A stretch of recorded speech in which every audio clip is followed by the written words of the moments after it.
Lockdown से पहले गीता के घर का नजारा कुछ ऐसा था कि रोहन ऑफिस जाता था और शिविन स्कूल।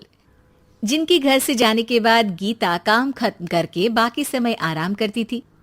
लेकिन लॉकडाउन के बाद ऑफिस और स्कूल घर में ही खुल गए और इससे गीता का हाल वो तो आपको देखने में ही मजा आएगा। शिविन, ओ शिविन, महाराज उठने के लिए क्या 21 तोपों की सलामी लेंगे? अरे बिस्तर से बाहर निकल, ऑनलाइन क्लास स्टार्ट होने वाली है। अरे तुम भी हद करती हो, स्पीकर की तरह चिल्लाने की क्या जरूरत है? दिख नहीं रहा मेरी कॉन्फ्रेंस चल रही है। अब कैमरा और स्पीकर ऑन कर रहा हूं, मुझे कोई शोर नहीं चाहिए।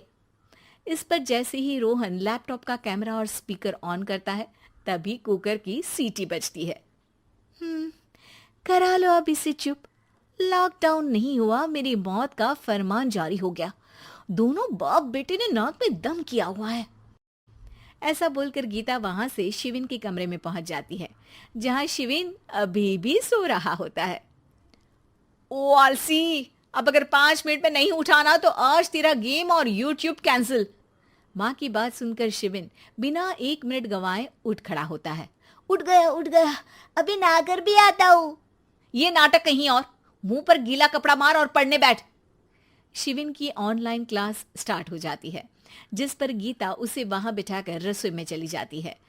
थोड़ी देर में उसे कमरे से कुछ आवाज सुनाई देती है, जिसे सुनकर वो कमरे में वापस आती है। हाय राम, तुझे क्लास अटेंड करने के लिए बोला था, कैमरा ऑफ करके बिस्तर पर नाचने के लिए नहीं बोला था। मम्मी मुझे कुछ समझ नहीं आ रहा, आप बाद में पढ़ा देना ना, वैसे भी अटेंडेंस तो लगी गई है। हाँ हाँ बेटा, जरूर बन जा। तू अभी से हम सबका बाप बन जा। अरे नहीं मतलब कहाँ से लाते हो इतना दिमाग, और पढ़ाई करते हुए ये चला कहाँ जाता है? नाइस क्वेश्चन, दिमाग से पूछकर बता दूंगा। शिविन की बातों से परेशान होकर गीता उसे मारने के लिए जैसे ही आगे बढ़ती है तभी वो कमरे से बाहर भाग जाता है।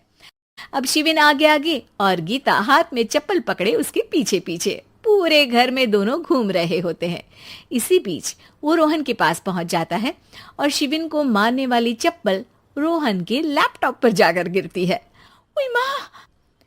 मम्मी, अब पापा को चप्पल मार रही हो? वो आज तक के रिपोर्टर, चुपचाप जाकर क्लास अटेंड कर ले, नहीं तो अगली तेरे पीछे लगेगी। इस पर शिविन वहां से चला जाता है, जिसके बाद रोहन गीता से कहता है, इस सर्कस के लिए कुछ बोलना चाहोगी?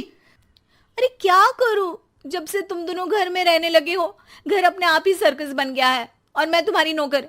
कभी बेटी को संभालो तो कभी बाप के नखरे उठाओ।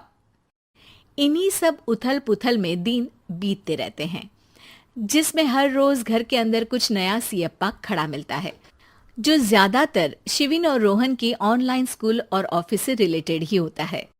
एक सुबह, शिविन चल उठ, आज की क्लास जल्दी है। कैमरा ऑफ करके आप अटेंड कर लो। अरे ऐसे छित्तर पड़ेंगे, दादी नानी सब एक साथ याद आ जाएंगी। गीता की लाख मशक्कतों के बाद क्लास तो खत्म हो जाती है, लेकिन उसके बाद शिविन फोन इस्तेमाल करते हुए इंस्टाग्राम रील बनाने लगता है। रसोड़े में कौन था? तुम थी, मैं थी, कौन था? कौन था? हाँ, मैं गरीब हूँ। अरे ओ गरीब के बेटे, आजा, मैं बनाती हूँ तुझे गरीब। मैं बताती हूँ रसोड़े में कौन था। पढ़ाई करने बोलो तो इनकी माँ मर जाती है, और ये पागलपंतियां जितनी मर्जी करा लो।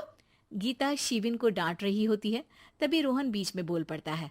अरे बच्चा ही तो है, इतना गुस्सा क्यों कर रही हो? बेटे का साथ देने की इसी एक कोशिश में अब शिविन के साथ साथ रोहन भी गीता के गुस्से की सूली पर चढ़ जाता है। अगर बेटे पर इतना ही प्यार आ रहा है तो इसे क्लास अटेंड क्यों नहीं कराते, इसका होमवर्क क्यों नहीं कराते? उस समय तो बहुत जल्दी मीटिंग आ जाती है, वो काम मैं करूं और यहाँ इस बेफिजुली की चीज में तरफदारी करके बन जाओ महान। हे भगवान, कोई तो इनके ऑफिस और स्कूल खुलवाओ, मैं इन्हें और घर में नहीं सह सकती। अरे कुछ और मांग लेती, क्योंकि तुम्हारी ये विश इस साल तो पूरी होने से रही, कोरोना।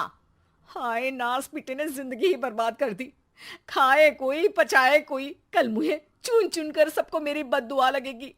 उन्होंने दुनिया का और इन बाप बेटे दोनों ने मेरा जीना मुश्किल कर दिया। गीता वहां से चली जाती है, जिसके बाद रोहन शिविन से कहता है, अरे तुम्हारी मम्मी इतनी भड़की हुई क्यों है?